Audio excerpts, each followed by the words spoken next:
Presidente, gravação iniciada. Bem, bom dia a todos. Estamos aqui continuando a nossa reunião de outubro de 2020. Nós estamos iniciando o nosso último dia de reunião, dia 22 de outubro de 2020, estamos na parte da manhã. E aí temos, então, 2 sustentações orais e temos também pedido da Procuradoria para acompanhar os processos, o julgamento dos processos. Então, eu peço que o nosso apoio verifique se já tanto a procuradora como os patronos, o primeiro patrono, a sustentação seria dos processos números 82 e 85, que verifique quem estaria já apto a iniciar a sustentação, que aí nós iríamos começar por ele. Então, eu peço, por favor, para verificar. Presidente, a procuradora ainda não chegou, o patrono do item 82 também não, somente o patrono do item 85. Já posso fazer a convocação? Pode sim, então pode fazer a convocação, por favor, do número 85. Enquanto isso, eu vou fazer aqui a apresentação do colegiado, né? Depois eu só vou fazer uma chamada rápida ao longo do restante do dia. Conselheiro Mário. Presente aqui, bom dia a todos. Conselheira Ana Cecília. Conselheira Ana Cecília. Bom dia. Conselheiro Pedro Paulo. Bom dia. Eu acho que está com um pouquinho de delay, né, Ana Cecília? Conselheiro Pedro Paulo já falou, bom dia, né? Conselheiro João Vitor. Bom dia. Conselheiro Maurício. Bom dia a todos. Conselheiro Marcelo. Bom dia a todos. Conselheira Rita. Bom dia. E eu, conselheira Maria Helena, e que vou presidir o julgamento. Então, nós estamos aguardando o número 85 da pauta, o contribuinte já se encontra, representante do contribuinte já se encontra na nossa sala, está sendo convocado, a procuradora ainda não compareceu, a hora que chegar, será, então, introduzida na nossa sala. Então, só para adiantar, o processo é o número 85 da pauta, antes teria o 82 com sustentação oral, mas vamos fazer o 85. Bom dia. Bom dia. O número 85 da pauta, nós temos aqui na nossa sala, doutor Antônio Fernando, é isso? Perfeito. Tá. Bom dia, então, doutor Antônio, seja bem-vindo. Nós vamos, então, começar pelo seu processo, embora tenha até uma sustentação oral anterior, do 82, mas como ainda não chegou, a gente vai fazer o seu. Então, eu vou aqui apregoar o processo, o julgamento do processo, é o número 85 da pauta, de relatoria do conselheiro Mário. O processo, o recorrente é SPE Incorporação Bueno Office Limitada, é recurso do contribuinte. Aí eu peço, por favor, assim que for possível, que se inicie o relatório. Presidente, eu vou fazer um relatório resumido, né? Nós temos a sustentação oral aí, e aí certamente o representante do contribuinte vai ter oportunidade de fazer um detalhamento maior. De todo modo, como eu sempre faço, por ocasião do voto, eu trago questões que facilitam o entendimento do processo em si. Mas aqui nós temos autos de infração, né, de contribuições previdenciárias, aliás, primeiro aí, são vários autos de infração, tem diferença de contribuições de terceiros devidas sobre salário de contribuição em folha de pagamento da sociedade de propósito específico e não declarado em GFIP. Nós temos, e aqui nesse item B está o foco da nossa discussão, que é obra de construção civil arbitradas pelo custo unitário básico, né, diferença de contribuições sociais para terceiros sobre o valor aferido da mão de obra com base no CUB, aí, que é o custo unitário básico. Nós temos multa por descumprimento de obrigação acessória, folha de pagamento. Nós temos um AI 78, que é multa por descumprimento de obrigação acessória também, aí, já relacionado com o GFIP. Depois uma multa por descumprimento de obrigação acessória por não ter matriculado obras de construção civil. Também por relação à contabilidade, a questão dos títulos próprios, que é o artigo 34, multa por obrigação acessória por ter apresentado, de acordo com a fiscalização contabilidade, que não atende às formalidades legais. Depois temos ainda um AI por não manutenção de guarda, ou não arquivamento de GFIPs e tal, mas, enfim, o foco da nossa discussão aqui, pelo menos o que foi trazido no recurso especial da contribuinte, diz respeito à nulidade de lançamento por erro de identificação, na identificação temporal do fato gerador. Né? A Fazenda Nacional, ela suscita, e são várias as argumentações do contribuinte, em contra-razões, obviamente, a Fazenda Nacional, ela trata dessas questões levantadas no recurso voluntário e levanta uma preliminar de não conhecimento relacionada aí no caso, a falta de pré-questionamento, e todas essas questões a gente trata de uma forma mais detalhada por ocasião da apresentação do voto.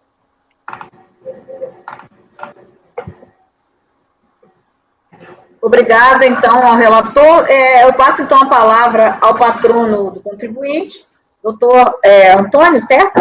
Perfeito. Então, o senhor já conhece, não sei se conhece essa temática, são 15 minutos. Perfeito. Senhor presidente, senhores conselheiros, bom dia. Bom, como bem acentuado pelo relator, a matéria objeto do recurso especial é única, né? Trata-se sobre a nulidade ou não de lançamento que reconhecidamente foi constatado o erro na identificação do fato gerador. No acórdão recorrido, a turma, de fato, reconhece que houve erro na data da ocorrência do fato gerador. A ementa do acórdão deixa bem claro essa questão, a qual peço venha para ler. Conforme solução de consulta interna 23 da COSIT, de 15 de outubro de 2012, na regularização de obra de construção civil por aferição indireta, não é possível determinar com precisão a data da ocorrência do fato gerador. Portanto, consideram-se devidas as contribuições indiretamente aferidas na competência de emissão do aviso para a regularização da obra, o ARO.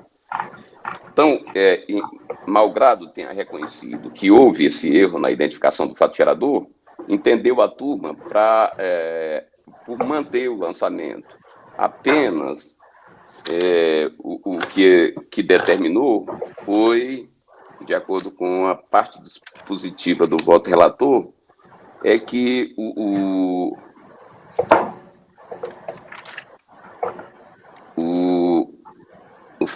fato gerador devendo somente que a partir do momento do ARO aperfeiçoou a data da ocorrência do fato gerador para a data da emissão do ARO e dizendo que somente a partir dessa data é que deveria incidir os acréscimos legais. Ou seja, a turma reconheceu, vou ser repetitivo, que houve erro na identificação do fato gerador.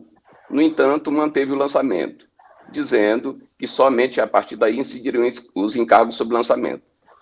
O que houve no caso em tela foi um aperfeiçoamento do lançamento, que representa afronta não só a solução de consulta interna COSIT 23, que é basicamente a reprodução da ementa anteriormente lida, mas também o artigo 142 do CTN, que exige, dentre os requisitos legais para a validade do lançamento, a identificação do fato gerador, que obviamente deve ser de acordo com a lei. Ora, excelência, tratar o auto de infração lavrado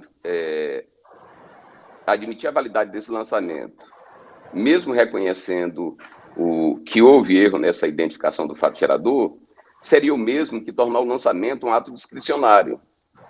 Isso, em hipótese nenhuma, se pode admitir. Os acórdãos colacionados no recurso especial mostram que o CARF, e essa Câmara Superior de Recursos Fiscais, inclusive, tem rechaçado esse tipo de lançamento. Seria até admissível se questionar aqui se esse erro se trataria de um erro formal ou um erro material. Mas, em hipótese nenhuma, se poderia convalidar um lançamento com um vício dessa natureza. Mesmo porque isso daí traz prejuízo enorme para o contribuinte, como é o caso de decadência.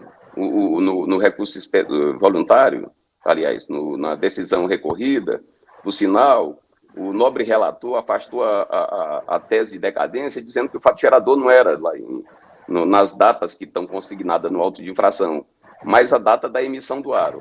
Ora, se é a data da emissão do aro, aproveita para que não se reconheça decadência,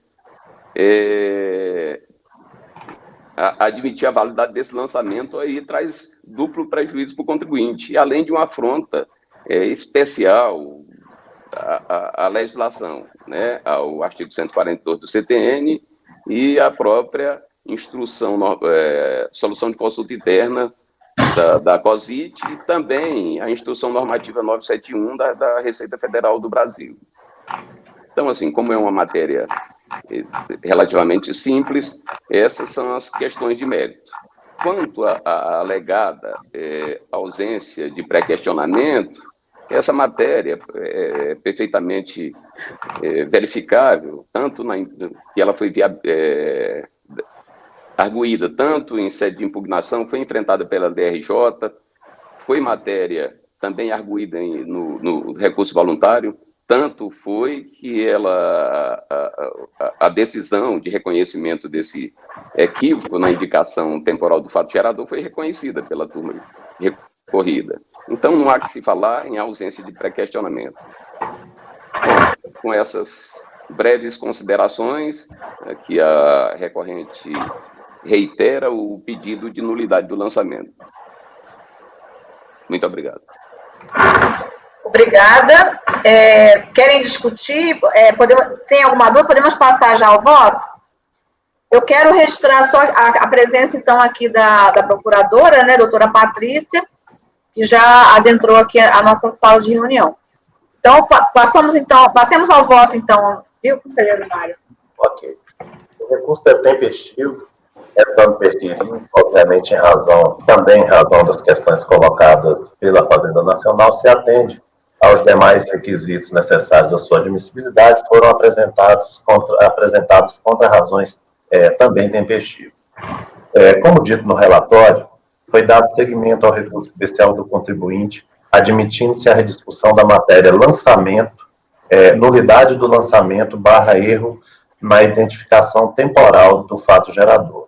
Importa esclarecer que, apesar de o presente processo referir-se a 8 autos de infração, a contribuinte faz referência, em sua peça recursal, somente aos registrados sobre os debicados final 6635, 6724 e 6694. Além disso, o debicad final 6635 refere a multa por descumprimento de obrigação acessória pela falta de informação de fatos geradores de contribuições previdenciárias em GFIP, e o AI debicad 6724-4 diz respeito a contribuições sociais devidas a terceiros, incidentes sobre a folha de pagamento da sociedade de propósito específico.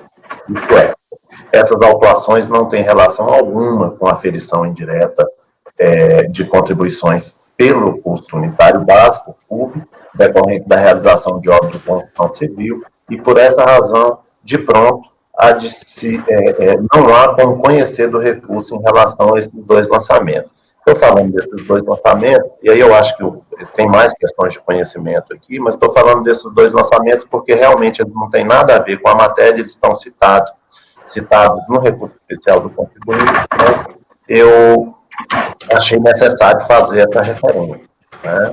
Então, esses dois não têm relação nenhuma com a matéria que foi devolvida ao colegiado. Em vista disso, a rediscussão há de permanecer exclusivamente quanto ao AI debicad 51025-669-4. Ademais, de acordo com o contribuinte, a decisão desafiada teria reconhecido erro na identificação temporal do fato gerador da exação, mas entendeu por válido o lançamento, afastando somente a incidência de acessos legais antes da emissão do aviso de regularização de obra, ARO. Ainda segundo infere, essa decisão dissente dos acordos indicados como paradigmas que concluíram que equívoco na identificação da data do fato gerador do tributo daria causa à nulidade absoluta do lançamento. Aduz ainda a recorrente, só um minuto, vou marcar uma crase aqui que eu acho que não existe.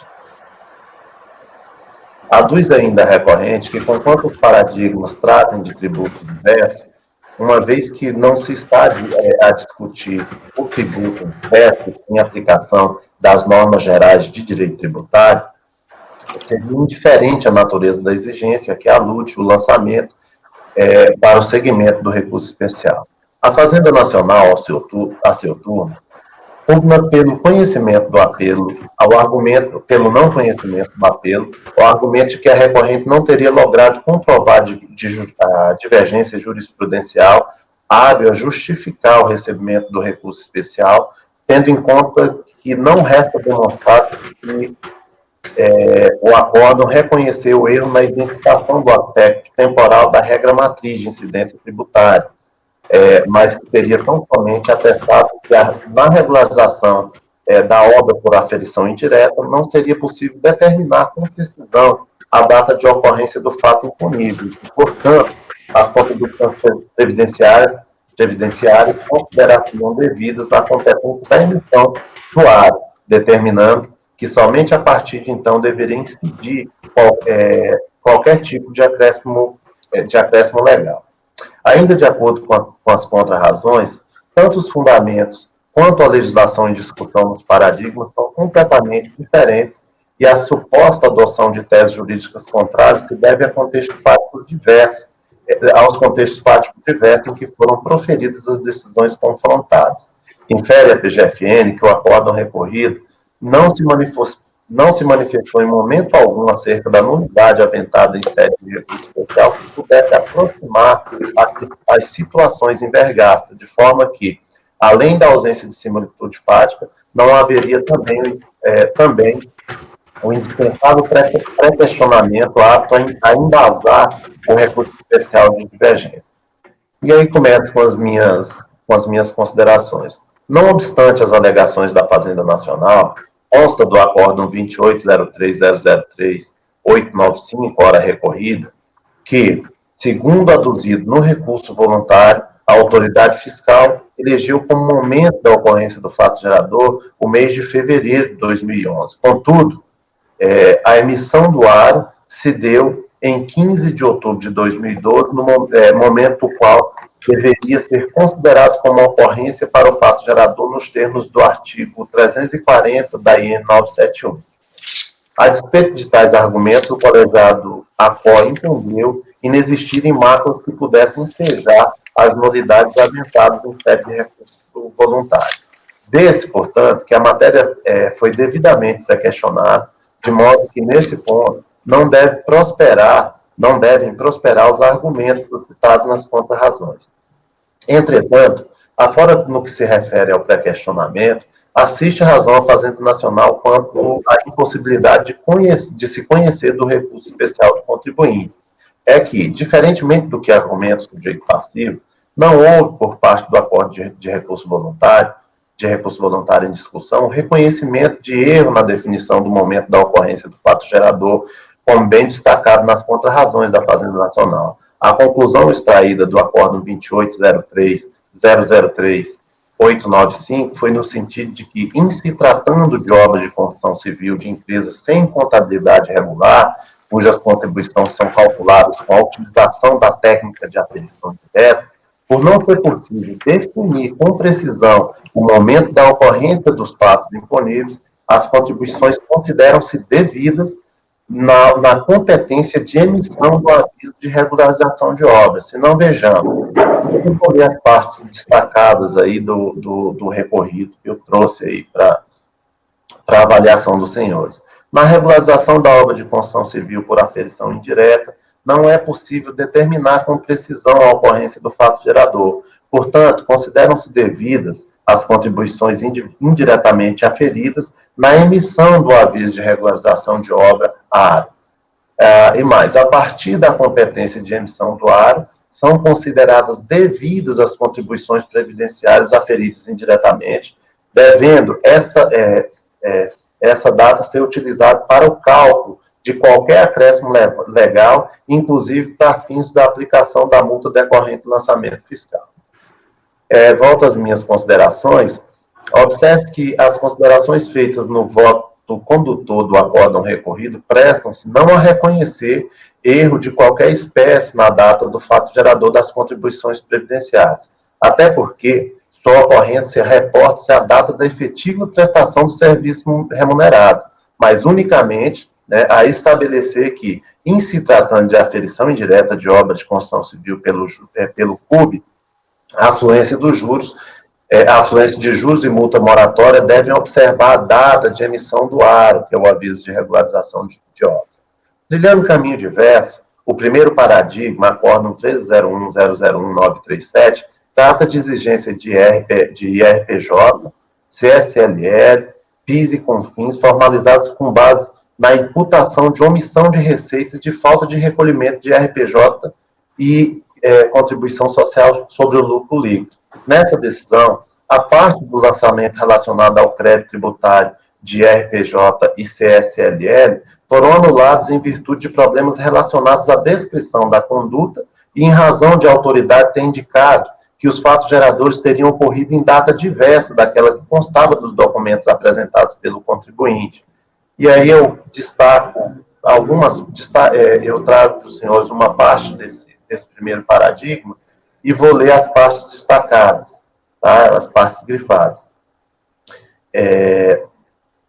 Em virtude do fato de ter havido erro por parte da autoridade fiscal na data de indicação do fato gerador, foi indicado 31/1/2008, quando o correto seria 31/12/2007, penso que o decidido em primeira instância não é digno de qualquer reparo. Aqui se tinha um recurso de ofício. No que tange a infração descrita no item 4, né, que foi anulada, registro primeiramente que a descrição dos fatos foi efetuada de forma significativamente confusa. E mais, em que pese tal descrição, deduz que a partir do confronto entre o solicitado por meio do termo de intimação de folhas tais e a resposta apresentada pela fiscalizada, de fato, os montantes tais correspondem a fatos geradores ocorridos em 31/12/2007. A autoridade autuante, contudo, constituiu os créditos tributários indicando como data da ocorrência dos fatos imponíveis o dia 31/1/2008, maculando assim os lançamentos tributários. Aí volto às minhas considerações. A situação retratada nesse primeiro paradigma não guarda relação alguma com os fatos descritos na decisão fustigada. Enquanto no acórdão vergastado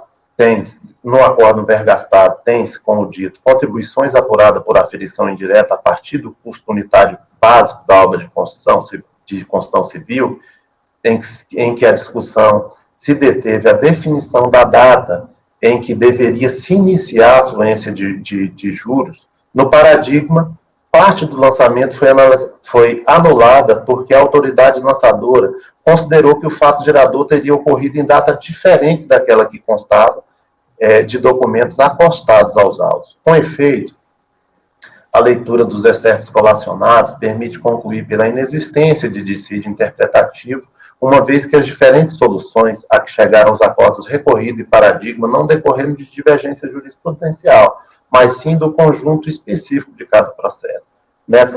Nessas circunstâncias, em virtude da ausência de similitude fática, não se verificou caracterizada divergência. Quanto ao segundo paradigma, acórdão número 13.01002.126, percebe-se mais uma vez que as circunstâncias descritas em referida decisão não guardam a necessária identidade com aquelas retratadas no deciso atacado. É que no aresto paradigmático, estamos diante de lançamento de RPJ em razão de pagamento sem causa ou a beneficiário não identificado, em que há divergência entre as datas que constam do auto de infração e dos extratos bancários do contribuinte. Diante disso, a turma julgadora entendeu que o lançamento padecia de vício em razão do descumprimento da norma que regula especificamente esse tipo de situação, nos seguintes termos.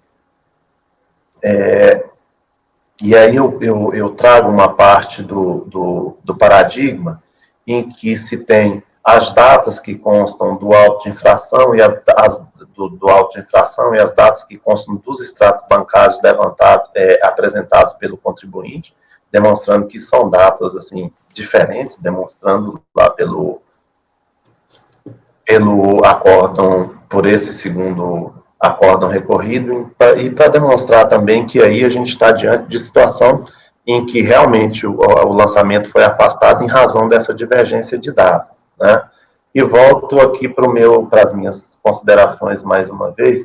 Veja-se que no paradigma resolveu-se por anular o lançamento, pois as datas informadas no auto de infração são diferentes das datas que constam dos extratos bancários, o que contraria, segundo, obviamente, essa turma paradigmática, disposição expressa em lei acerca da efetividade da ocorrência do fato gerador do IRPJ na situação objeto de apuração. No acórdão recorrido, de forma diversa, tem-se, repise, lançamento de contribuições previdenciárias aferidas indiretamente, em que o fato gerador acontece com a prestação do serviço, mas em razão da possibilidade de se indicar de forma precisa quando esses serviços foram efetivamente prestados, a autoridade autuante entendeu que se deveria considerar a competência de término da obra, 2 de 2012, tendo o colegiado ACOR decidido que para os fins de influência de juro, e a aplicação da multa moratória, o correto seria declarar a data de considerar a data de emissão do aviso de regularização de obra, que é 10 de 2002.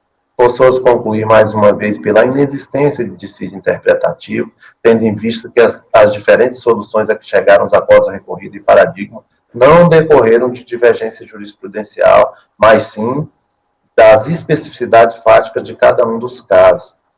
Ademais, não se está aqui a afirmar não ser possível a instauração de divergência jurisprudencial em se tratando de normas gerais de direito tributário. Ademais, vou ler de novo aqui, não se está aqui a afirmar não ser possível a instauração de divergências jurisprudenciais em se tratando de normas gerais de direito tributário, obviamente, diante de tributos diversos. Entretanto, no caso vertente, além de tributos diversos, tem situações envolvendo o momento de ocorrência de fatos geradores. Aliás, entretanto, no caso vertente, além de tributo diverso, tem situações envolvendo o momento da ocorrência do fato gerador, que são específicas para cada tributo, situações.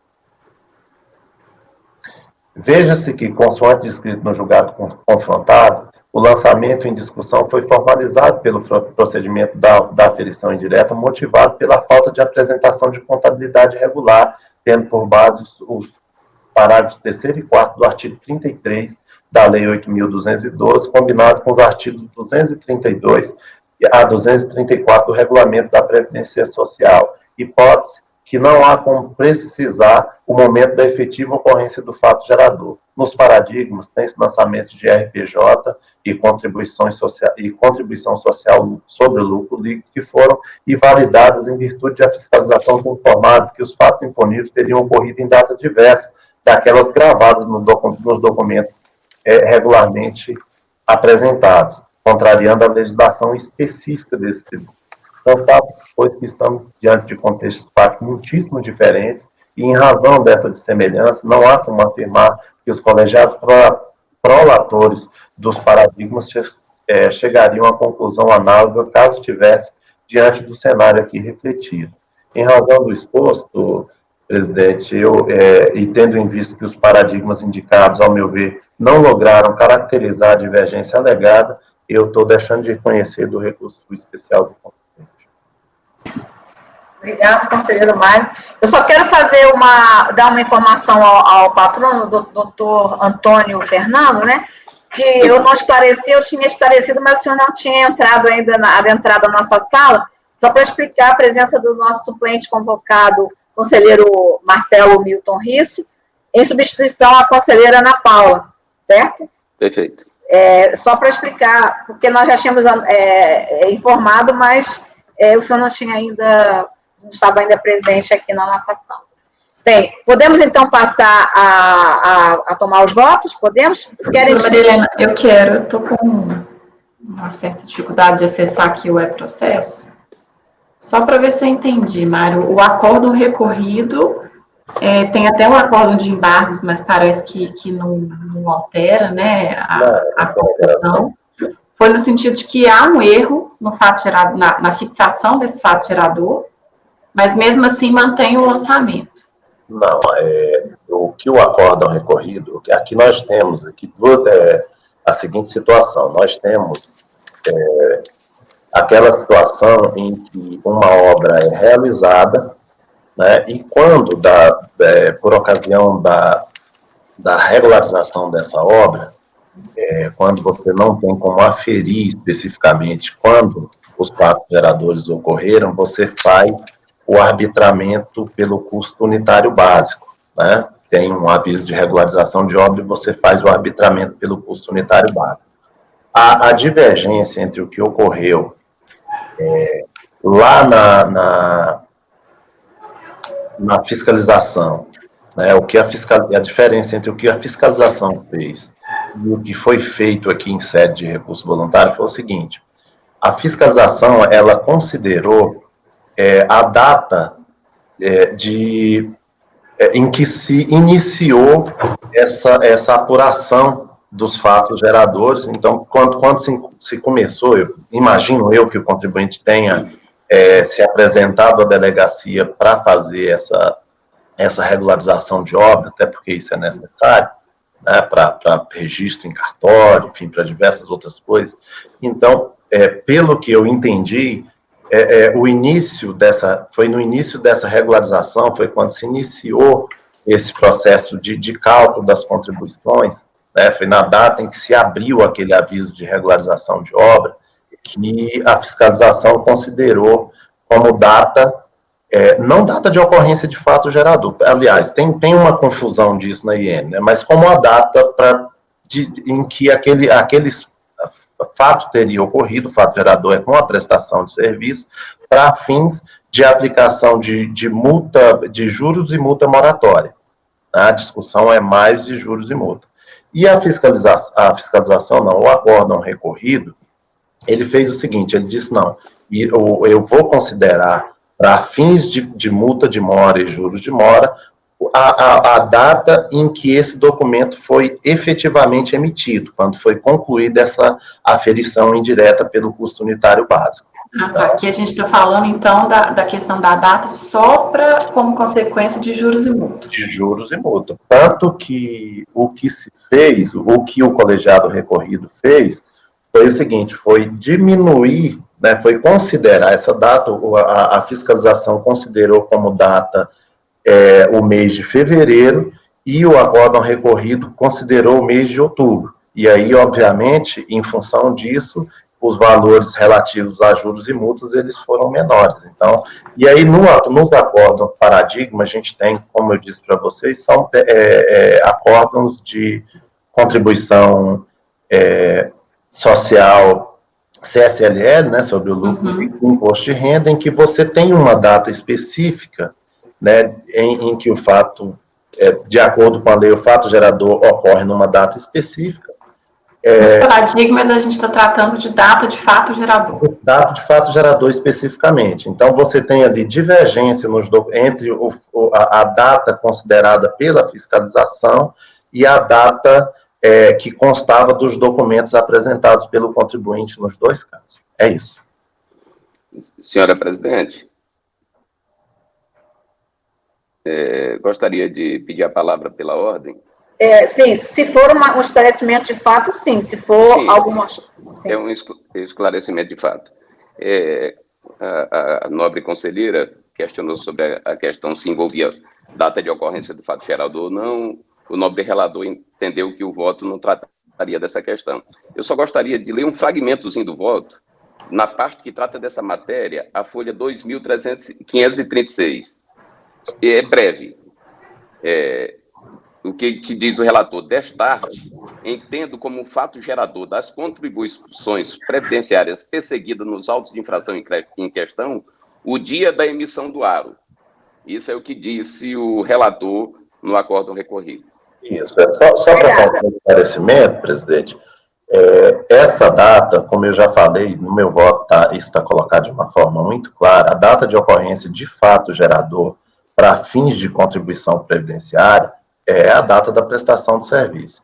Essa data que o patrono indicou é a data considerada, tá? É a data em que se considera ocorrido o fato gerador para fins de fluência de juros, de mora e de multa moratória. De todo modo, a despeito disso, para quem entenda diferente, eu acho que a principal diferença entre as situações trazidas no paradigma e nos paradigmas e as situações retratadas nos autos é que aqui a gente tem uma situação em que está se tratando de aferição indireta, né, não é a aferição direta do tributo, e que essas datas são definidas, como eu disse anteriormente, para fins de fluência de juros e multa, né? Então, eu não vejo como comparar uma coisa com a outra, sem contar que existe toda uma legislação que é específica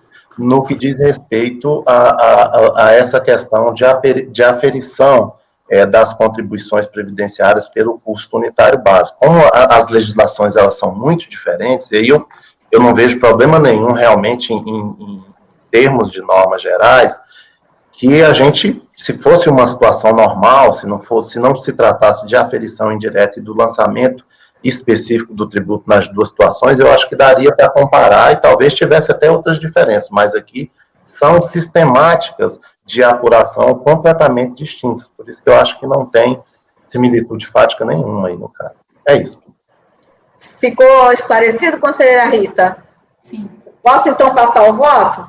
O conselheiro, então, está não conhecendo do recurso. Conselheira Ana Cecília. Eu acompanho, presidente. Conselheiro Pedro Paulo. Com o relator, presidente. Conselheiro João Vitor. Presidente e demais conselheiros, eu vou acompanhar o relator pelas conclusões, porque, na minha ótica, a decisão recorrida, ela afirmou, sim, que o fato gerador ocorreu em outra data, uma data diferente, o que, em tese, poderia trazer uma interpretação divergente, nesse caso, mas, o que acontece? O que foi solucionado aqui na decisão recorrida, que eu acho que esse é o ponto mais importante, né? O que foi solucionado aqui foi esse descompasso entre o fato gerador eleito pela fiscalização e o fato gerador que foi eleito pelo acórdão recorrido, apenas para fins de fluência dos acréscimos legais. Não se decidiu, na minha ótica, não se decidiu de forma expressa se isso implicaria nulidade ou não.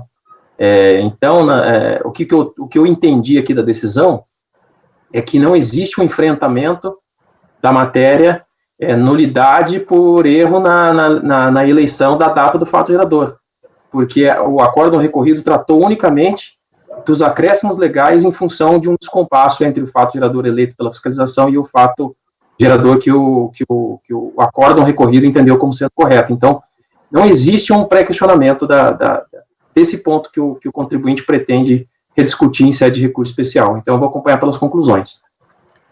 Conselheiro Maurício. Com o relator. Conselheiro Marcelo. Acompanho. Conselheira Rita. Acompanho. Eu também acompanho. Então, em relação ao número 85 da pauta, por unanimidade de votos, não conhecer do recurso. Conselheiro João Vitor votou pelas conclusões. Bem, eu agradeço, então, a presença do patrono. Bom dia. Peço que seja acompanhada. Bem, eu então vou indagar agora ao nosso apoio se o contribuinte do número 82 da pauta, que também pediu sustentação oral, se já está presente na sala. Não, presidente, ainda não chegou. Não, né? Não. Tá, é videoconferência mesmo, né? Pelo menos foi o que foi passado para mim, né? Não é gravação, não. Não, é videoconferência mesmo, ainda não chegou. Ok, então vamos voltar ao curso normal da nossa pauta, então? Sim. E aí a gente vamos julgando até chegar no número, e ainda podemos chegar até o final da pauta, com a chance do patrono comparecer. Bom, então, o patrono ainda está na sala. O patrono ainda está na sala? Ah, sim. Posso retirar? Poderia, então, acompanhá-lo, a saída? Sim, eu peço, por favor. Ok. Já é na regra, né? Já é a nossa sistemática mesmo. Eu acho que talvez ele não esteja conseguindo. Pronto, obrigada. Aí, então, eu peço para o apoio, assim que tiver uma notícia sobre a presença outra sustentação oral, nós terminaremos o que estivermos julgando e passamos a julgar o número 82, tá certo? Ok, presidente. Então, começamos aqui o primeiro processo da pauta, que nós estamos aqui no dia 22 de outubro de 2020, na parte da manhã, seria o número 73 da pauta, de relatoria da conselheira Ana Cecília. Ele foi retirado de pauta por solicitação da PGFN.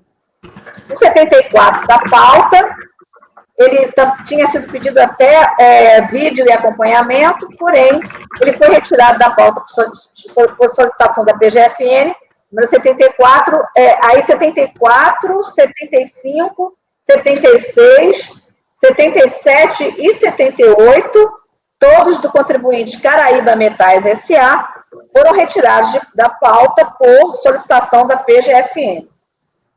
Passamos, então, para o 79 da pauta, que é de relatoria da conselheira Ana Cecília, contribuinte Secretaria Municipal de Saúde, recurso da Fazenda Nacional. Esse permaneceu na pauta. Aliás, é o 79 e 80, né, conselheira? Secretaria Municipal de Saúde. Certo. De qual município? Não fala aí, né? Depois você deve falar. Eu abri aqui, ele tá processando, já eu abro e vejo aqui. Então, vamos então julgar esses dois processos, 79 e 80, de autoria da conselheira Ana Cecília, contribuinte Secretaria Municipal da Saúde. Enquanto isso, eu vou só ali desligar o ar-condicionado.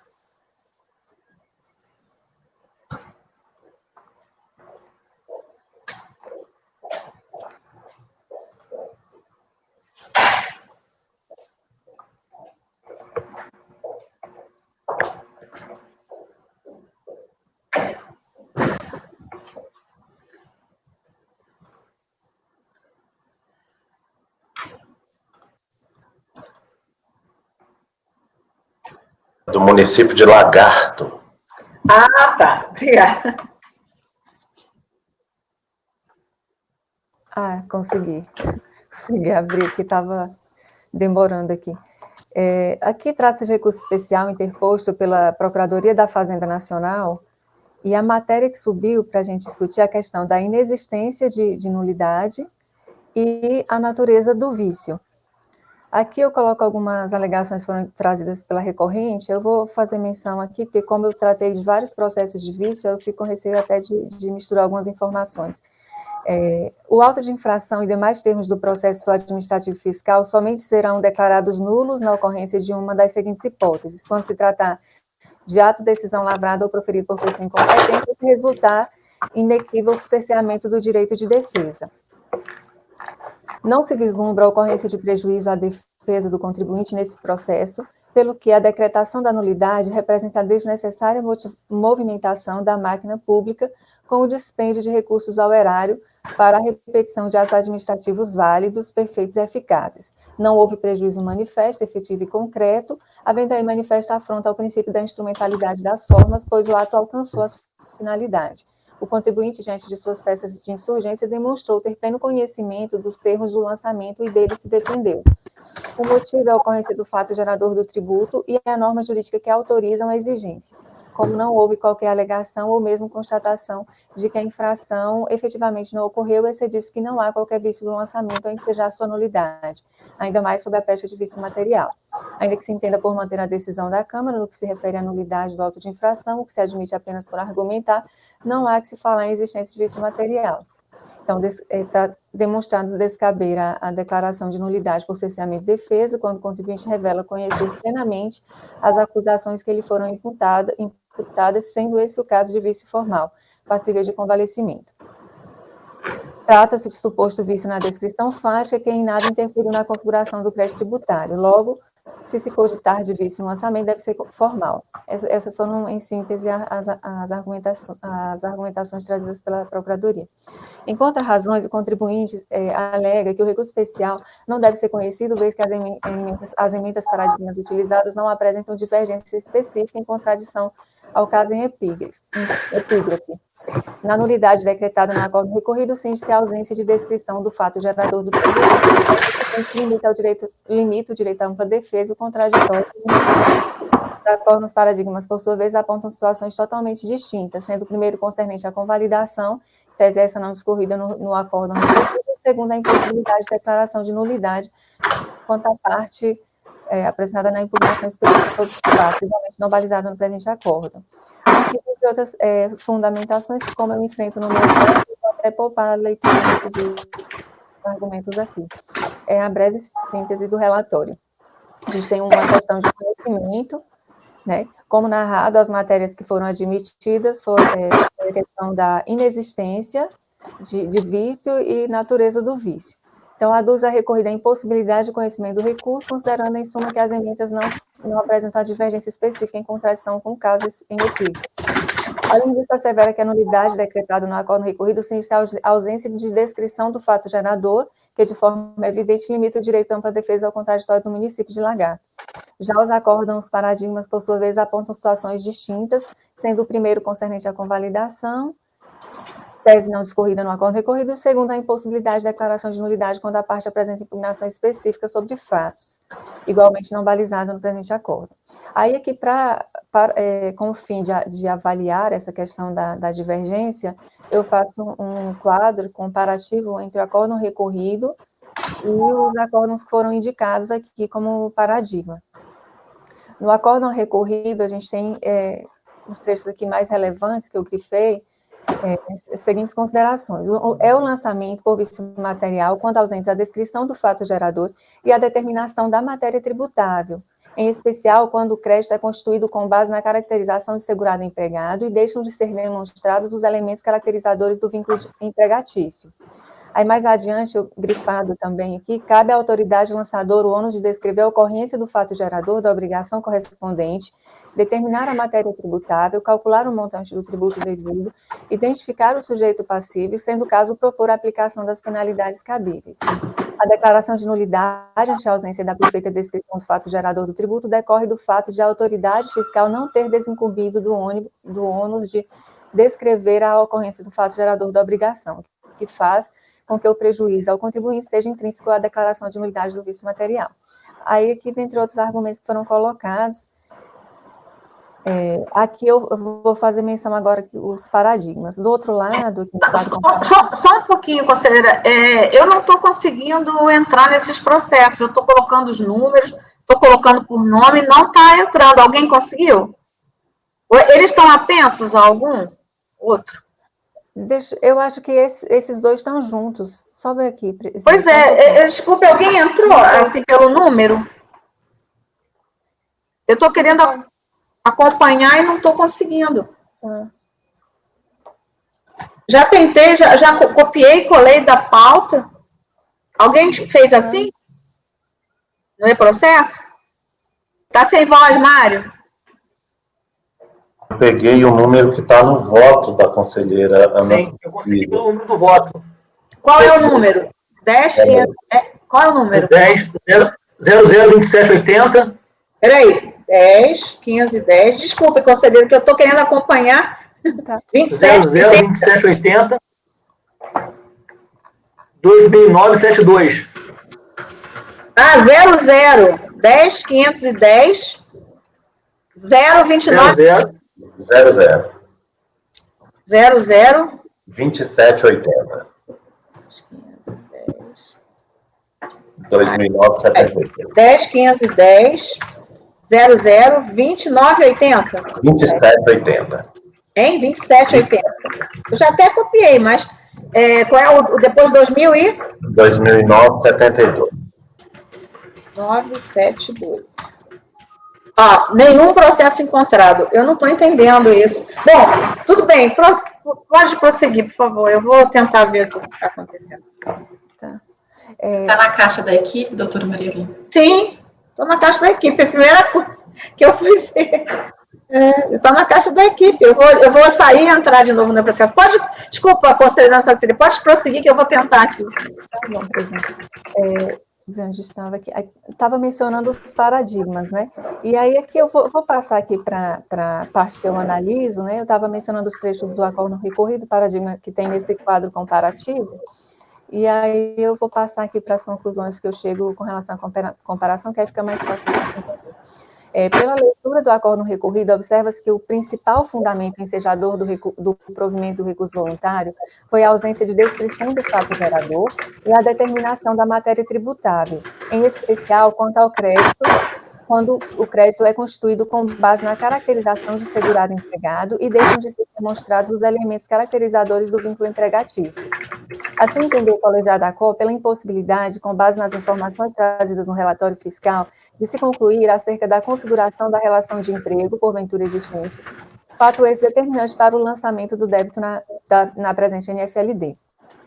Nota-se pelos trechos mencionados que foi essencial para a decisão vergastada a ausência do agente fiscal da ocorrência do fato gerador, o que seria, na visão da turma, um vício de motivação, como se observa na transcrição abaixo.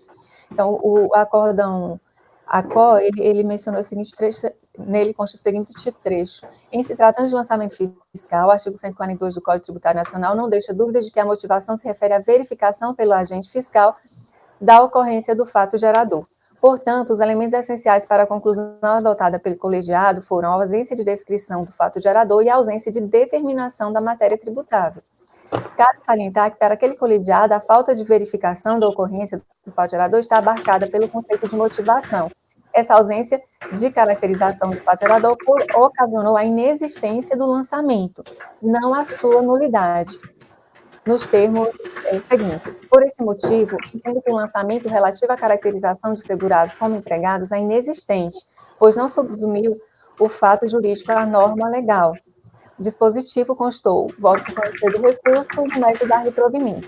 Pelo resultado do julgamento, resta evidente que não houve reconhecimento de vício, como se verifica abaixo. Acordam os membros do colegiado, por maioria de votos, em dar provimento ao recurso devido à não comprovação dos segurados como empregados, com consequente ausência de comprovação do fato gerador nos termos do voto do relator. Vencidos os conselheiros, aqui menciona os conselheiros vencidos, que votaram em anular o lançamento pela existência de vício, ou seja, então a questão da nulidade por vício ficou uma tese vencida. Por sua vez, o primeiro paradigma indicado pela recorrente, acerca da inexistência de vício, caracteriza a ausência de verificação da ocorrência do fato gerador como vício de motivo, o que não poderia ser convalidado de forma diversa do vício de motivação. Houve só uma diferença da conceituação do que seria o vício de motivo e motivação. Nota-se apenas essa diferença conceitual, que seria vício de motivo e motivação, mas em sua essência, quando o paradigma dispõe que a ausência de verificação do fato gerador é insanável, encontra-se no mesmo sentido do acórdão recorrido. Apesar de ter as considerações mencionadas, o paradigma dispõe que, no caso dos autos, a autoridade lançadora cumpriu todos os preceitos estabelecidos na legislação em vigor e o lançamento foi efetuado com base em dados reais sobre o suplicante, conforme se constata dos autos com perfeito embasamento legal e tipificação da infração cometida. Como se vê, não procede situação conflitante alegada pela recorrente, ou seja, não se verificam por isso os pressupostos exigidos que permitam a declaração de nulidade do auto de infração. Então, desse modo, observa-se que a situação fática descrita no paradigma em comento não possui qualquer similitude com a constante nos presentes autos. Trata-se, inclusive, de lançamento eletrônico de malha, no qual se considerou adequada a descrição dos fatos, pelo que se evidencia do trecho abaixo. Então, verifica-se que o exame dos autos do exame dos autos, que é a descrição dos fatos no lançamento eletrônico de malha, foi concisa, indicando que o prejuízo foi indevidamente compensado e remetendo aos demonstrativos anexos. Os demonstrativos indicam o valor declarado, os períodos, o valor alterado pela fiscalização e os acréscimos exigidos. Um outro ponto da nulidade, discorrido na decisão paradigma, foi o relativo à ausência de ciência do termo de diligência recorrente e também descumprimento pela fiscalização do procedimento administrativo da IN número 94/97, preventiva do contribuinte antes da lavratura do auto de infração. Então, foi nesse contexto que, na ocasião do julgamento do paradigma, foi afastada a existência de nulidade do auto de infração e declarada a nulidade do processo a partir da decisão de primeira instância, inclusive para que outra fosse proferida depois de ouvida a contribuinte sobre o resultado da diligência. Então, eu entendo que não há similitude fática entre o paradigma e a decisão recorrida, motivo pelo qual não se identifica a divergência suscitada com base nesse paradigma de final 716. No que se refere ao segundo paradigma, a nulidade é enfrentada em relação aos seguintes aspectos. Auto de infração lavrado fora do estabelecimento fiscalizado, não houve lavratura do termo de início de fiscalização, o auto de infração foi lavrado por auditor sem habilitação profissional e cerceamento de direito de defesa por falta de descrição dos fatos e ou confusa descrição dos fatos. Auto de infração recebido por pessoa não habilitada.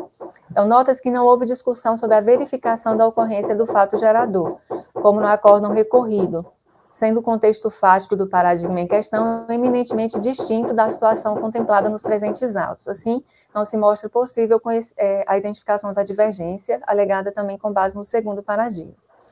Essa análise que foi feita agora é sobre a questão da existência ou não de nulidade, que eu estou entendendo que esses dois paradigmas não servem para comprovar a divergência. Aí, com relação à segunda matéria, que é a questão da natureza do vício, foi apresentado esse paradigma 20309, 332. Poderia fechar os microfones? Não, é aqui, presidente, é na minha casa, no meu apartamento, é no apartamento de cima que está fazendo barulho. Aí, aí com relação a essa segunda matéria, natureza da nulidade, caracterização do vício como formal material, foi apresentado o paradigma número 20309-332 e paradigma número 105.13.892, nos quais constaram as seguintes emendas. Aí aqui eu transcrevo as emendas dos paradigmas que mencionam a questão do vício formal, por imprecisão na descrição dos fatos geradores, falta de motivação do ato, impedindo certeza e segurança jurídica, macula o lançamento do vício. Aí, conforme exposto anteriormente, quando a análise da primeira matéria, o colegiado da COR não reconheceu a existência de nulidade do lançamento, inclusive, o resultado do julgamento consigna expressamente que estou vencida a tese do reconhecimento da nulidade. Em verdade, o que houve foi o provimento do recurso por ausência da descrição do fato gerador e determinação da matéria tributável, em especial porque o crédito foi constituído com base na caracterização de segurado empregado e deixaram de ser demonstrados os elementos caracterizadores do vínculo. Portanto, apesar de constar da ementa de julgado conforme o resultado da ata da ementa de julgado, conforme o resultado da ata de sessão, não foi reconhecida a existência de nulidade do acordo recorrido, razão pela qual não há como se perquirir a eventual natureza de vício que sequer foi reconhecido, né? Então, pelo exposto, eu estou não conhecendo do recurso especial interposto pela Procuradoria da Fazenda. É isso, presidente. Está sem o áudio, presidente. Esse entendimento é para os dois? Ou é só para esse 79? Deixa eu só conferir. Salvo engano, os dois são semelhantes. Só abrir para ter certeza aqui. Só porque como foram analisados os mesmos paradigmas. Os 4 paradigmas, mas a mesma problemática. Exatamente. Eu só vou abrir para confirmar. Mas, se eu não me engano... E aí, se for o caso, nós já julgamos os dois, assim, conjuntamente, porque você já esmiuçou bem o voto aí. Tá. É a mesma coisa, né? Os mesmos paradigmas? Sim. O processo ele é idêntico, presidente. Até o mesmo... Estou adotando a mesma fundamentação. Então, nós vamos agora... Eu vou agora, então... Querem discutir ou posso tomar os votos? Então, já vou tomar os votos dos 79 e 80, tá bom? Porque a conselheira está informando que são idênticos, né? São os mesmos paradigmas. Bem, a conselheira, então, está não conhecendo do recurso. Conselheiro Mário. Acompanho, presidente. Conselheiro Pedro Paulo. Acompanho, presidente. Conselheiro João Vitor. Acompanho, presidente. Conselheiro Maurício. Acompanha. Conselheiro Marcelo. Acompanho. Conselheira Rita. Acompanho. Eu também acompanho. Então, eu vou aqui registrar o resultado 79 e 80, por unanimidade de votos, não conhecer do recurso. E o 80, então, idem no 79, por unanimidade de votos, não conhecer do recurso. Passamos, então, para o número 81 da pauta, de relatoria do conselheiro Maurício, contribuinte, mineração, Caraíba e Fazenda Nacional. Recurso dos dois, né? Das duas partes. Sim. Esse aqui no relatório, eu vou ler as partes, eu destaquei amarelo aqui, depois a gente passa direto ao voto. E esse processo tem uma peculiaridade aqui no despacho de admissibilidade, que eu queria ver com o colegiado aqui. Na origem, cuida de notificação do lançamento, são recursos das partes, né? Na origem, cuida do lançamento, substitutiva, para cobrança das contribuições previdenciárias provenientes do Instituto da Responsabilidade Solidária. Consoante informou o fisco, trata-se de contribuições devidas incidentes sobre a remuneração dos empregados da empresa prestadora tal, aferidas com base em notas fiscais de serviços executados mediante cessão de mão de obra. Diga-se, contratação para execução de obras de construção civil, pelas quais a contratante respondia solidariamente, conforme previsto no inciso 6 do artigo 30 da 8.212, né? Esclareceu o autuante que a NFLD, aqui em discussão, teria sido lavrada em substituição à NFLD 35.357.601, que foi anulada através de decisão da CRPS, em razão da existência de vício formal, ou seja, a ausência no processo, no relatório de fundamentação, a ausência do processo, no relatório de fundamentos legais, da fundamentação legal específica para o arbitramento da base de cálculo. Da unidade, ensejou a necessidade de se efetuar um novo lançamento, livre do vício apontado, nos termos do disposto no artigo 5732 do CTN. Em 17 de setembro de 2015, foi dado expresso seguimento ao recurso da Fazenda Nacional para que fosse discutida a matéria intitulada ausência de nulidade. Em 29 de maio de 2017, foi dado seguimento ao recurso do contribuinte para que fosse discutida a matéria nulidade do vício. Então, por parte do contribuinte, natureza do vício, e por parte da Fazenda, o despacho de admissibilidade fez constar lá expressamente, né, a matéria titulada como a matéria devolvida como ausência de nulidade. Vamos ao voto, então. Recurso da Fazenda tempestivo, e aí eu passo a análise de demais requisitos, do seu conhecimento, do sujeito passivo igualmente tempestivo, e aí eu passo também a análise do conhecimento, né, de demais requisitos. Como já é relatado, os recursos tiveram um segmento admitido para que fossem rediscutidas as matérias de ausência de nulidade por parte da Fazenda Nacional e natureza do vício por parte do contribuinte. O recurso da União. Sustentou a União que haveria divergência jurisprudencial no tocante ao decreto de nulidade do lançamento, na medida em que a turma Cor teria, assim, entendido pelo fato de o fisco, na peça informativa, não ter demonstrado que, efetivamente, a hipótese encontrada seria aquela descrita na norma previdenciária. Se surgiu, ainda no preâmbulo do recurso, quanto ao ônus da prova na caracterização da cessão de mão de obras, bem como quanto ao reconhecimento de ofício de matéria não impugnada. De fato, compulsão inteiro teor dos votos vencido e vencedor do acordo, pode-se notar, bom, que o relator, em que pede admitir a existência do decreto de nulidade formal no dispositivo,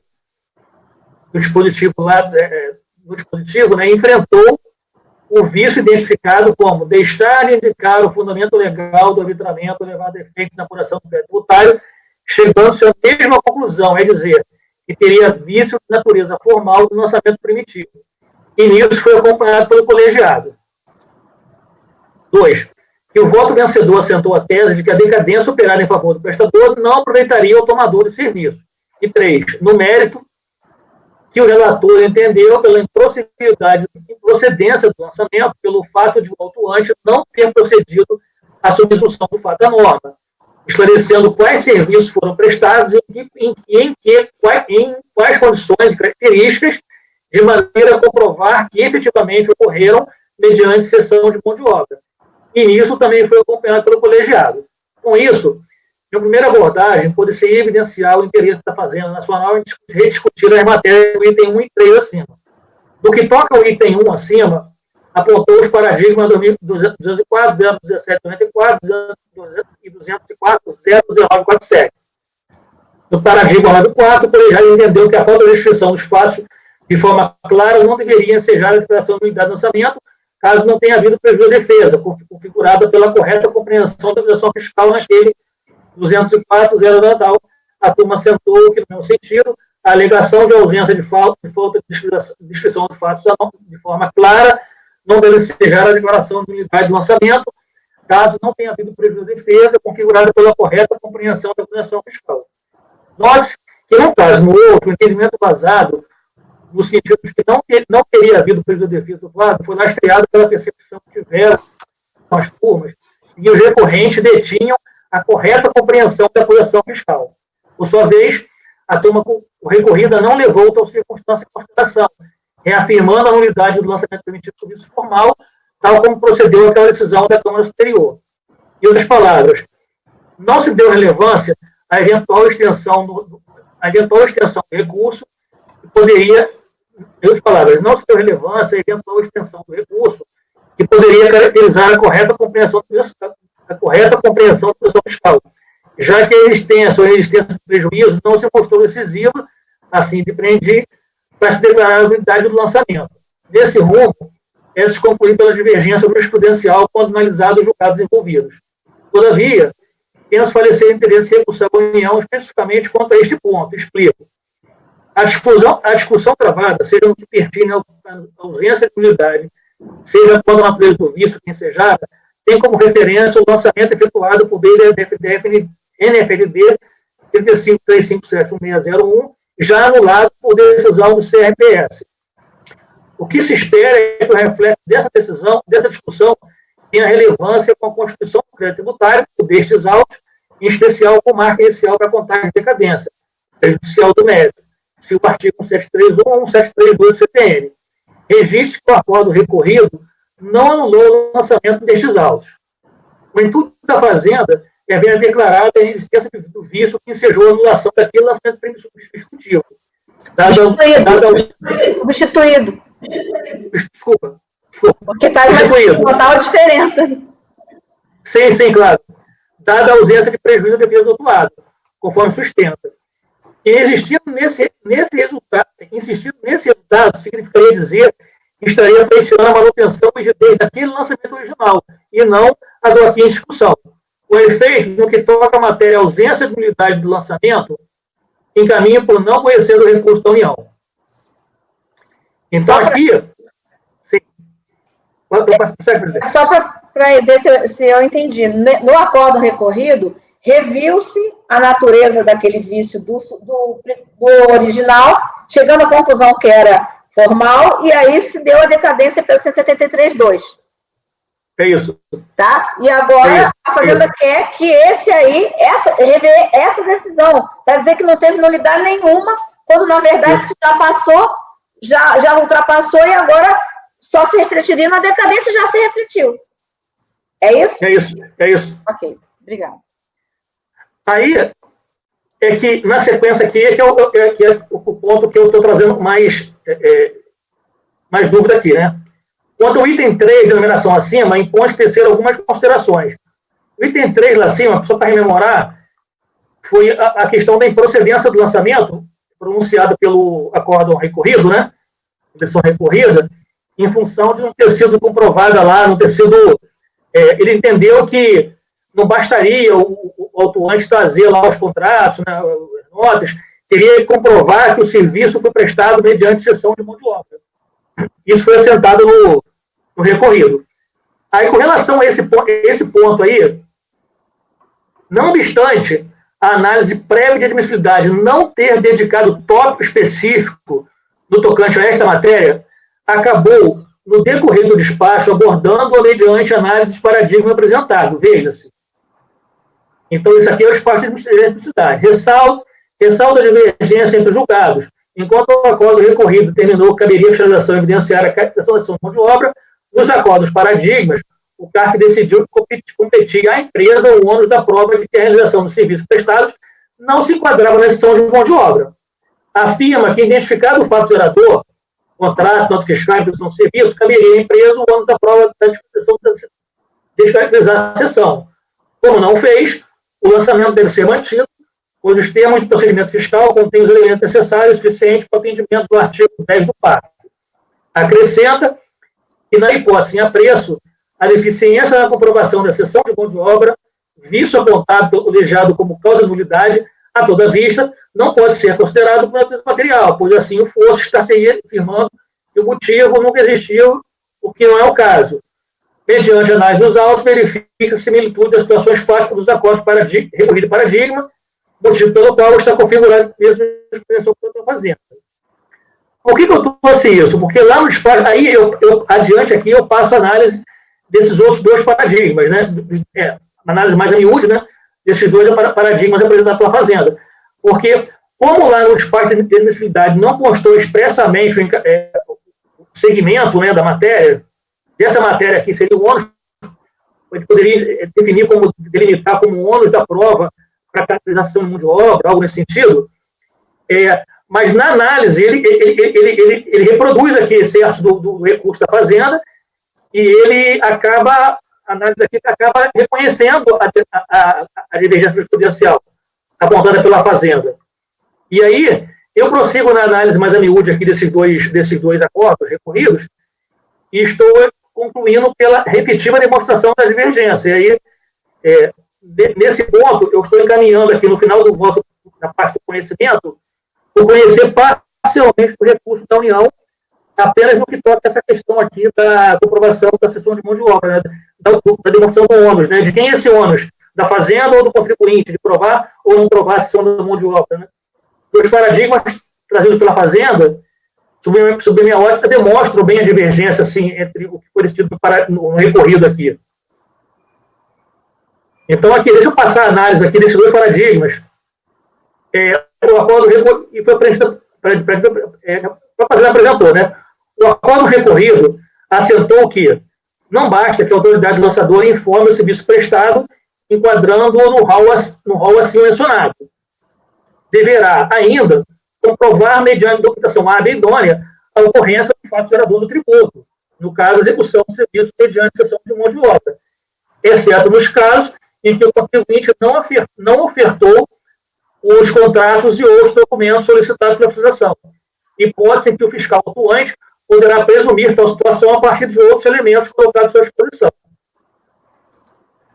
E assim concluiu a tese. Nesse sentido, não restam dúvidas que a legislação previdenciária que regulamenta a matéria impõe ao agente lançador que demonstre o enquadramento do serviço prestado no rol taxativo constante do dispositivo legal e supra, comprovando ainda terem sido executados mediante ação de mão de obra sob pena de procedência do lançamento por ausência de aprovação do fato do tributo.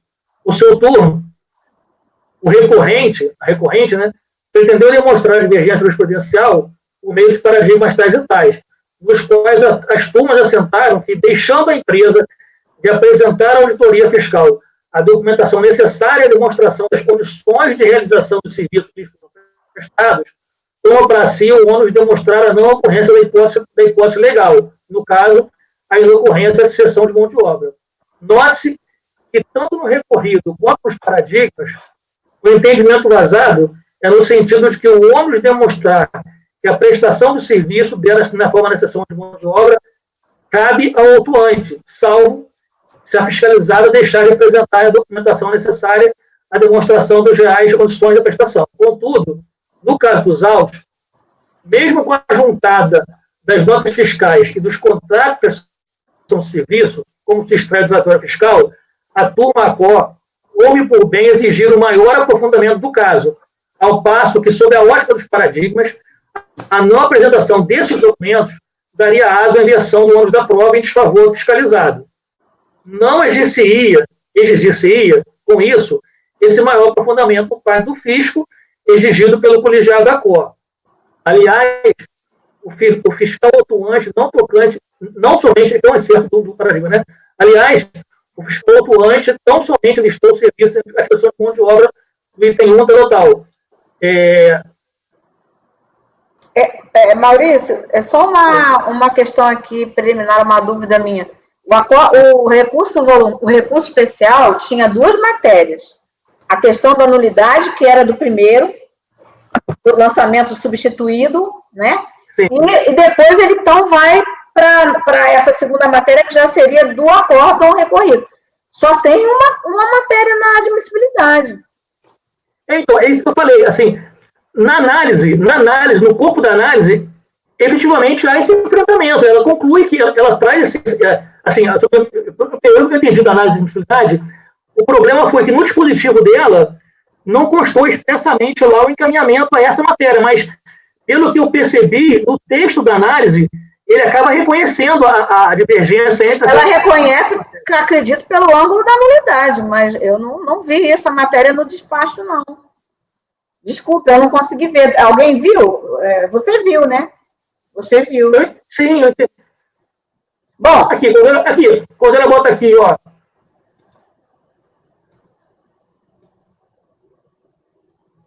Natureza do vício. Ela está botando aqui os dois paradigmas. A recorrente alega do exame dos paradigmas, o segundo paradigma, compulsando os autos vislumbres similitude. Natureza do vício, está configurado de vez. Onde é que ela está falando dessas coisas todas de... Eu estou olhando certo, né? Sim, então, esses fragmentos que eu pensei aqui... Não, o recurso, sem dúvida nenhuma, traz a segunda matéria. Mas isso não foi analisado. Eu entendo que não está analisado. Alguém entendeu essa análise? Achou essa análise no despacho? Presidente, assim... Não importa o que eu sempre falo aqui, desculpe, Mário, só para complementar. O despacho de admissibilidade, ele não pode nem estender, nem restringir o recurso. Ele tem que analisar o recurso. Agora, aqui restringiu. Agora, a gente não pode aqui estender e analisar o que ele não analisou. Ninguém pode ser prejudicado ou favorecido, nenhum contribuinte ou fazenda pode ser ou tolhido ou favorecido, vamos dizer assim, pelo despacho. Porque o despacho é objetivo pelo que a pessoa está trazendo. Assim, eu não tenho dúvida, eu acho que você está trazendo, está lá, ele recorreu isso, sim. Trouxe paradigma disso. Mas eu entendi aqui que isso... Bom, desculpe. Mário, você ia falar. Não, eu acho assim que é muito complicado, mesmo que tivesse tratada, mesmo que se entenda tratada a matéria de forma indireta no despacho, eu acho muito complicado a gente interpretar o despacho para chegar a essa conclusão, né? Então, como sugestão, eu proporia aí que esse processo ele fosse devolvido para a complementação dessa admissibilidade, porque aí a gente vem com a mais redonda e tal.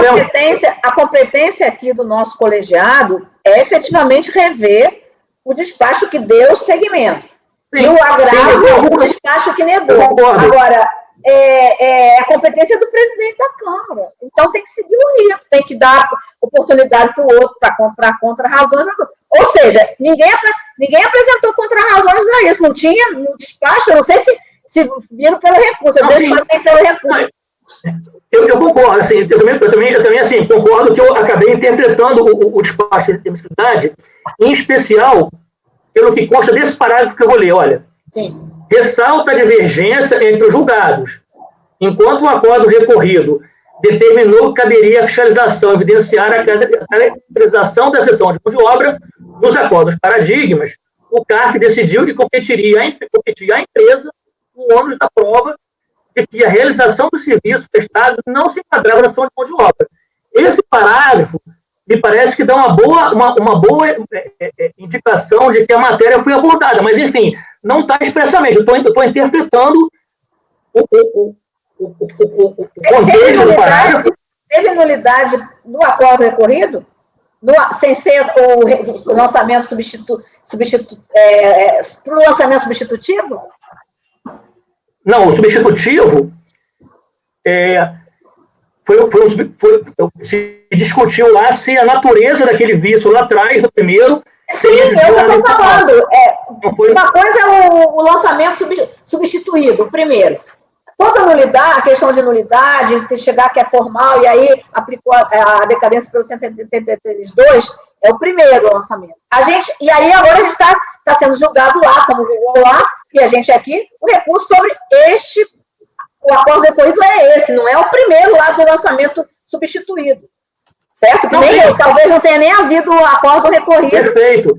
Certo? Então, o que eu estou falando é o seguinte, eu acho que quem fez essa admissibilidade entendeu que a nulidade era para tudo. Aí é isso que eu acho que no acordo, no recurso, está bem delimitado. Tá. Eles, assim, primeira coisa, naquele não houve prejuízo e tal. Aí ele falou, mas já aconteceu, o que tinha que acontecer, já aconteceu, já teve a consequência. Aí depois ele faz, olha, mas agora então vou falar da cessão de mão de obra, não sei o quê. Aí que seria, vamos dizer, o mérito deste agora, que foi julgado na TUM. Sim, sim. Eu não sei se dá para a gente... Bom... Eu não tenho problema em formular aqui... A natureza do vício, a Fazenda está querendo derrubar a improcedência, classificando como um vício formal, é isso? Não. O vício foi dado como formal. Sim. O colegiado recorrido, em que pese a própria decisão da CRMPS já tivesse fixado na natureza do vício, o colegiado tornou a analisar os vícios e chegou à mesma conclusão. É vício natureza formal. É porque se for a matéria da Fazenda, são duas. A ausência de nulidade do lançamento, que aí você não está conhecendo, por entender que isso já ficou definido lá no julgamento do CRPS, e a outra que você colocou que é a natureza do vício. Não. Não a natureza do vício é recurso do contribuinte. O contribuinte tem interesse em discutir isso aí. O outro ponto do recurso da Fazenda seria com relação ao ônus da prova na cessão da mão de obra. Cessão de mão de obra. E aí é o que o presidente está dizendo. Realmente, o disparo de admissibilidade, lá no dispositivo dele, ele não dá seguimento, ele não dá e não deixa de dar, né? Seguimento a essa matéria específica.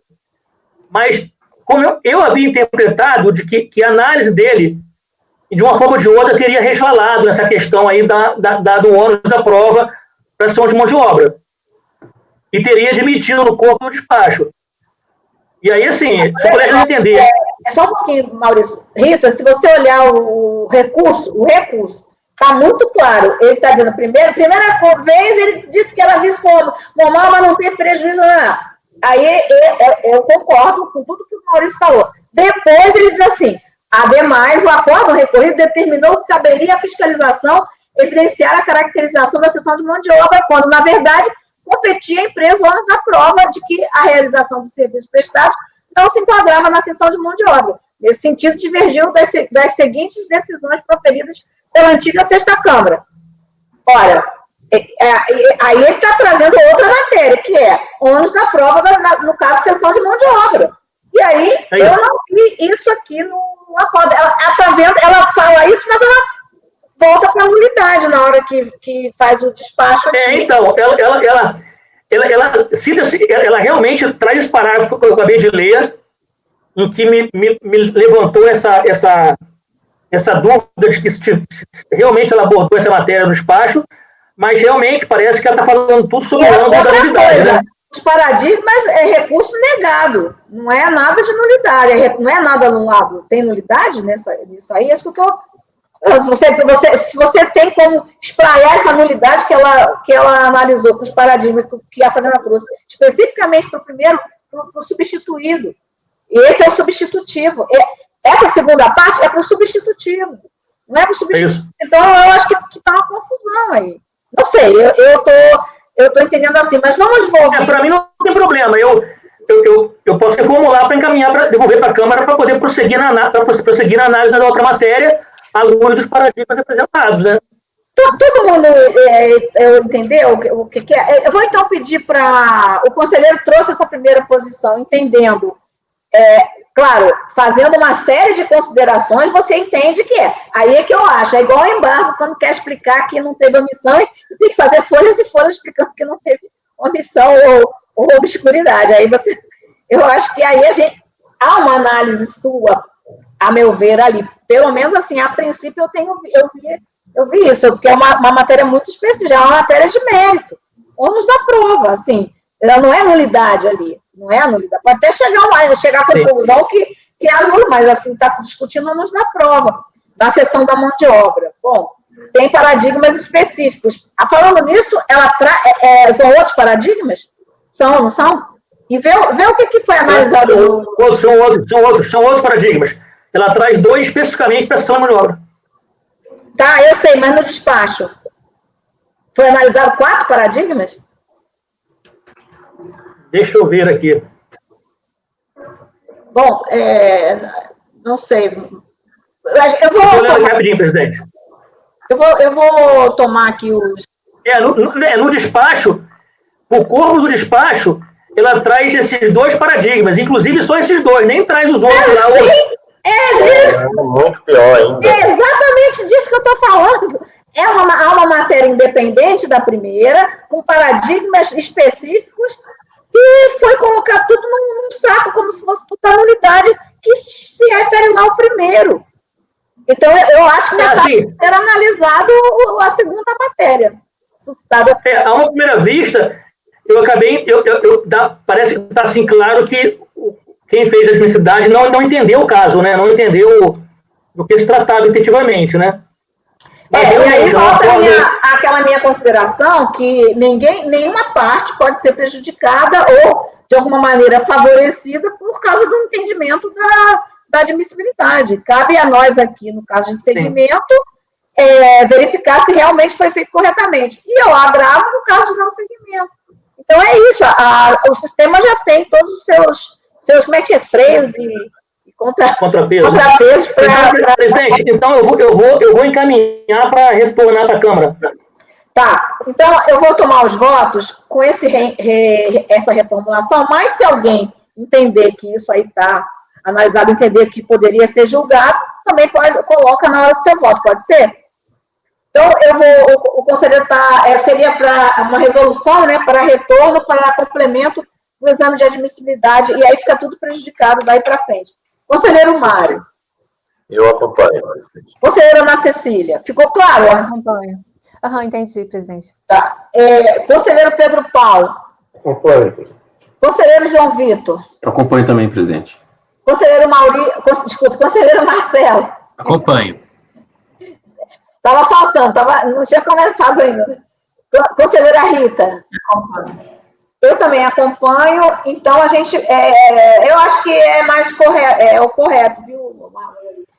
Então, olha, por unanimidade de votos, converter o julgamento do recurso em diligência à Câmara de origem para complementação do exame de admissibilidade, aí sim, do recurso. Você já viu se o outro tem alguma coisa? Do recurso especial. O contribuinte? O contribuinte. Okay. Que aí já, recurso especial, para a gente não ter que depois vir esse, aí a gente voltar para o recurso especial da Fazenda Nacional. Aí, como a gente tem um acórdão para os 2 recursos, a gente não pode adentrar no julgamento do outro, mas eu só peço, assim, que verifique se tiver alguma questão, alguém trouxe alguma questão,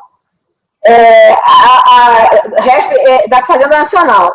Aí vai com posterior devolução ao conselheiro, né, ao relator, para prosseguimento. Nós já temos um padrão para isso, um autotexto, tá certo? Ficou claro aí? Então, são 10h30, vocês querem fazer um intervalo?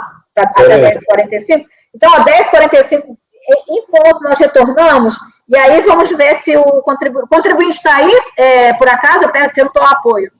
Não, presidente. Não, né? Então, a gente dá esse intervalo, voltamos, e a gente espera até o final do término dessa sessão. Bom? Então tá, até 10h45. Bom café. Pode interromper a gravação? Gravação interrompida. Obrigada.